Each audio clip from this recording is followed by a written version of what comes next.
بسم اللہ الرحمن الرحیم۔ شروع کرتی ہوں اللہ کے بابرکت نام سے جو بڑا مہربان نہایت رحم کرنے والا ہے۔ میرے محبوب صلی اللہ تعالیٰ علیہ وآلہ وسلم نے ارشاد فرمایا کہ اللہ تعالیٰ قیامت کے دن اپنے بندوں سے 5 سوال پوچھے گا اور ہر بندے کو اس کا جواب دینا ضروری ہے۔ میرے محبوب صلی اللہ تعالیٰ علیہ وآلہ وسلم فرماتے ہیں کہ جب تک تم ان 5 سوالوں کا جواب نہیں دو گے، اللہ تعالیٰ تمہیں قدم اٹھانے نہیں دے گا۔ یا رسول اللہ صلی اللہ تعالیٰ علیہ وآلہ وسلم، کون سے سوال؟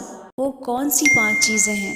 فرمایا اللہ تعالیٰ پوچھے گا کہ بتاؤ عمر کہاں گزاری، کہاں کہاں بتا کے آئے وقت، اور اسی پر دوسرا سوال یہ کرے گا کہ عمر کا بہترین حصہ تھا جوانی کا، جب تھکاوٹیں نہیں ہوتی تھیں، جب کھڑا رہا جا سکتا تھا، محنت مشقت جد و جہد، وہ بہترین حصہ جوانی کا کہاں گزارا۔